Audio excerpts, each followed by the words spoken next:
ఇక తెలంగాణ రాష్ట్రంలో కేటీఆర్ గారు అయితే ఎన్నో మాటలు మాట్లాడిర్రు. ఈ కేసు నన్ను ఏం చెప్తుంది, లొటపీస్ కేసు, తొక్క తోటకూర అని అయితే ఎన్నో కేసులు అయితే మాట్లాడారు. కానీ కేటీఆర్ గారికి అయితే ఇప్పుడైతే ఉచ్చ అయితే బిగిస్తున్నట్టుంది. మొత్తం మీద న్యాయ నిపుణులు కూడా చెప్తున్నట్టు, బిడ్డ నువ్వు లోపలికి పోతామని. ఇక లోపలనైతే లొట వణుకుతున్నట్టు అయితే కనిపిస్తుంది కేటీఆర్కు. ఇగో ఈ ఫోటో చూడుర్రి, ఈ ఫోటో చూస్తేనే అర్థమవుతుంది ఎట్లా ఇట్లా వణుకు పుడుతున్నట్టు. ఏదో ఇక మీదికి ఇట్లా పోదు ఇస్తారు కదా వీళ్ళు. కేటీఆర్కు జైలు తప్పదా, అరెస్టు తప్పదని చెబుతున్న న్యాయ నిపుణులు. ఏసీబీ నివేదికను చూస్తే అవుననే అభిప్రాయాలు. వెలుగులోకి అక్రమాలు, పక్కా ఆధారాలు. ఫార్ములా ఈ కార్ రేసులో మాజీ మంత్రి భవితవ్యంపై ఉత్కంఠత. మొత్తం మీదనైతే ఇక కేసీఆర్కి అయితే ఏం చేయాలో కేటీఆర్కి ఏం చేయాలో అర్థమైతలేదు. భయం అయితే పట్టుకున్నట్టు అయితే తెలుస్తుంది.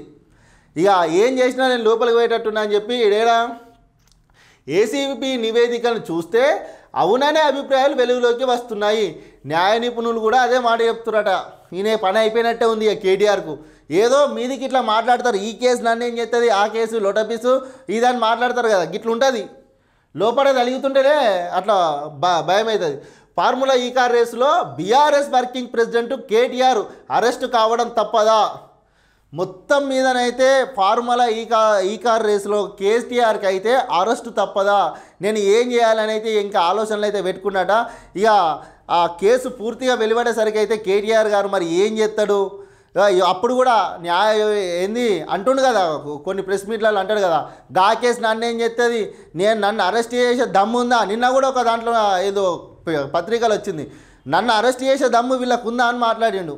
నిన్ను అరెస్ట్ చేసే దమ్ము వాళ్ళకి లేదు కానీ పోలీసులకు అయితే ఉంటుంది. ఎందుకంటే వాళ్ళు నిన్ను అరెస్ట్ చేయరు కదా, ఎట్లకైనా చేసేది నువ్వు ఎట్లా తప్పు చేసినా, ఎవరు తప్పు చేసినా సరే, అది ఏ రాజకీయ నాయకుడైనా సరే, ఎవరైనా సరే. గతంలో మనం చూసినాము ముఖ్యమంత్రి, ఢిల్లీ ముఖ్యమంత్రి ఏదో కేసులో తప్పు చేస్తే ముఖ్యమంత్రి ఉన్నప్పుడే తీసుకెళ్ళి లోపలే పెట్టిర్రు. నువ్వు అంతకన్నా పెద్ద అదా. నిన్ను కూడా తప్పు చేసినోని ఎవరిని చట్టం విడిచిపెట్టది, ఎవరినైనా అరెస్ట్ చేసుడే. చూద్దాం మరి కేసు తీర్పు వెలువడేసరికి కేటీఆర్ని అరెస్ట్ చేస్తారా చేయరని అయితే చూద్దాం మరి. ఇక